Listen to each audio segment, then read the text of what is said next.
বিষয়গুলি খেয়াল রাখবেন, শরীয়তের ব্যাপারে মজবুত থাকবেন, আকীদার ব্যাপারে মজবুত থাকবেন।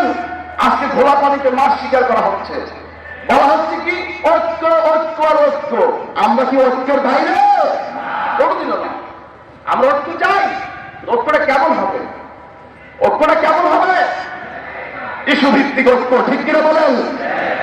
হাজির ভাইরা আমার, একটা বিষয় এসেছে, সবাই একমত হয়ে আমরা এই বিষয়টা উদ্ধার করি। যে বিষয়ে নামবো ওইটা নিয়ে আমরা কথা বলবো। হাজিরিন, এখন কি হচ্ছে, মত আপনার মতামত থাকবে, আবার তার সাথে ঐক্য হবে।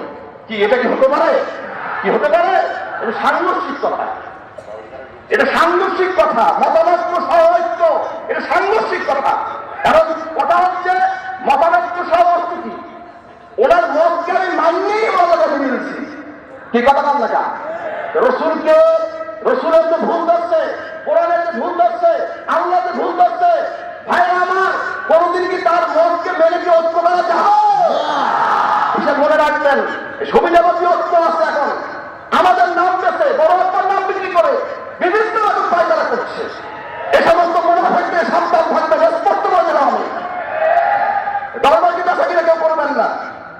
কিভাবে দরবার চলবে, আদর্শ চলবে, তরিকা চলবে, আমার পীর আমাকে তালিম দিয়ে গেছে ইনশাআল্লাহ। হাজিরিন, বুঝে চলবেন, বুঝে চলবেন। এ দরবারে বড় আব্বা যান যে তরিকাতে উসুল দিয়ে গেছেন, সেই মোতাবেক আমাদের মূলনীতি চলবে। কি রাজি? রাজি? আল্লাহ কবুল করবে। আপনি খেয়াল রাখবেন, এলাকায় যাবেন, তালিম জলসা করবেন, বেশি বেশি তালিম পাঠাবেন। রাজি আছেন তো?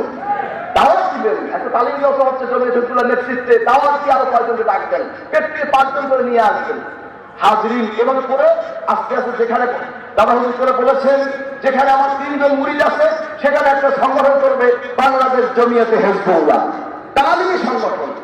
আপনারা সেই তালিমের ব্যবস্থা করবেন, নিয়মিত ওয়াজিফা করবেন, জিকির করবেন, তাসবিহ তাহলিল করবেন, কোরআন শরীফ তেলাওয়াত করবেন। কোরআন শরীফ তেলাওয়াত থেকে এখন সব দূরে সরে গেছে। আমাদের পীর ভাই আনিসে ধরেছে। আমি সকলকে হুকুম করছি, আপনার কোরআন শরীফ তেলাওয়াত রেগুলার করার চেষ্টা করবেন, অল্প করেন, রেগুলার করবেন। কথা বলছেন কি বলছি? মাস্তা মাসাইল, তরিকুল ইসলাম, ফতোয়া সিদ্দিকিয়া, ফতোয়া দারুস সুন্নাহ, মেনহাজ রাসূল, ওলিমা সালিহিন, হাদিয়া মাসনুনা, ফাদিলাতুদ দোয়া, এই সমস্ত বিশেষ কিতাবগুলি জরুরি ভিত্তিতে এগুলো পড়া দরকার। তালিমে মারিফাত, 4 তরিকার সাধনা, এই কিতাবগুলি রেগুলার পড়বেন, অল্প অল্প করে দৈনিক অল্প অল্প পড়বেন। দেখবেন পুরো বইটা পড়া হয়ে গেছে, পুরো বই জ্ঞান কিছুটা আপনার মধ্যে এসে গেছে। বলেন না আলহামদুলিল্লাহ। এটা খেয়াল রাখবেন, লেখাপড়া ছাড়া কিন্তু কোনো পথ নাই। বুড়া বয়সে লেখাপড়া করতে হয়, বুড়া বয়সে লেখাপড়া করতে হয়। এজন্য আমরা মক্তবের চিন্তা করেছি, আল্লাহ কবুল করে হুজুরের দোয়া করতে আমরা বাচ্চাদের জন্য মক্তব হবে এবং বৃদ্ধ যারা বয়স্ক বয়স শিক্ষা এ ব্যবস্থা আমাদের করা হচ্ছে ইনশাআল্লাহ। আল্লাহ কবুল করে আপনার সর্বোচ্চ সহযোগিতা করবেন। দিনিয়া মাদ্রাসা আমাদের এখন মূল একটা রোল মডেল, ঠিক কিনা কম? দিনিয়াকে নিয়ে সামনে আনান। আমাদের একটা আঞ্জাম জমিয়তে হিজবুল্লাহ নেতৃত্বে তালিম হবে, অপরদিকে দিনিয়া মাদ্রাসা প্রতিষ্ঠা।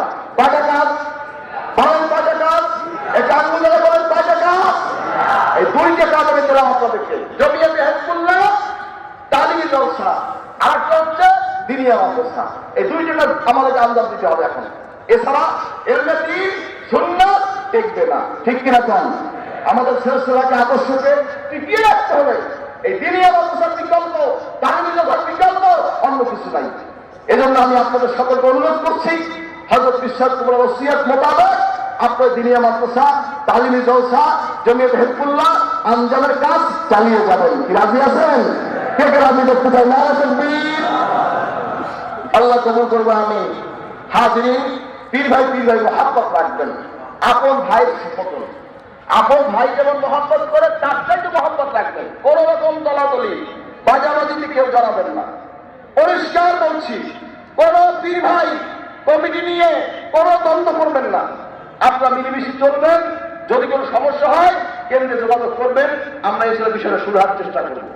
আল্লাহ কবুল করে ইনশাআল্লাহ। কথা বলছেন কি বলছি? এ নিয়ে প্রফেসর এখন জ্ঞান বা কোন রকম দলাদলি সৃষ্টি করবেন না, খেয়াল রাখবেন। আর সকল আলেম ওলামাকে সম্মান করবেন। কথা বলছেন, সে যে মানহাজির হোক তাকে নিয়ে আপনার গবেষণা করার দরকার নেই। যা গবেষণা করা দরকার দরবার থেকে করা হবে। কি রাজি আছেন? আবার ভাইয়া ভাই কোলে উঠে বইয়ে দেখেন কি কথা কান না কি কথাটা বলেছিলেন? কথা হচ্ছে দাদা হুজুর করে বলেছেন সবের ওয়াজ শুনবে না, সবের কিতাব পড়বে না, সাত চব্বিশে যাবে না। কি এ কথা কার? আমার না আমার প্রিয় মরহুমের? দাদা হুজুর কেবলা সাহেব মোহাম্মদ সাহেব বলেছিলেন বাবা সবের মজলিসে যাবে না, সবের ওয়াজ শুনবে না, সবের কিতাব পড়বে না। ঠিক আছে? আমার যদি মিষ্টি, অন্যেরটা তো এটা বলবে না, আমারটা মিষ্টি, আমারটা খাও, আমারটা ভালো, বাস এতটুকু যথেষ্ট। কারো সেটা সমালোচনা ডাইরেক্টলি আমাদের করার দরকার নেই, এছাড়া ইংরেজি বুঝাতে হয়, সেজন্য বলতে হয়। যাই হোক, আল্লাহ তাআলা আমাদের সকলকে আমল করতে হবে। আমিন। আসুন সকলে একবার তওবা করে নিই, গায়ে হাত দিয়ে বসুন, খালেদের তওবা করুন। আমার নামাজ পড়ি নাই, রোজা রাখি নাই, পর্দা করি নাই, গীবত করেছি, শিকায়ত করেছি, অন্যায় করেছি, আজকে খালেদের তওবা করবো, আল্লাহর জীবনে সব করে মাফ হবে না। আমিন।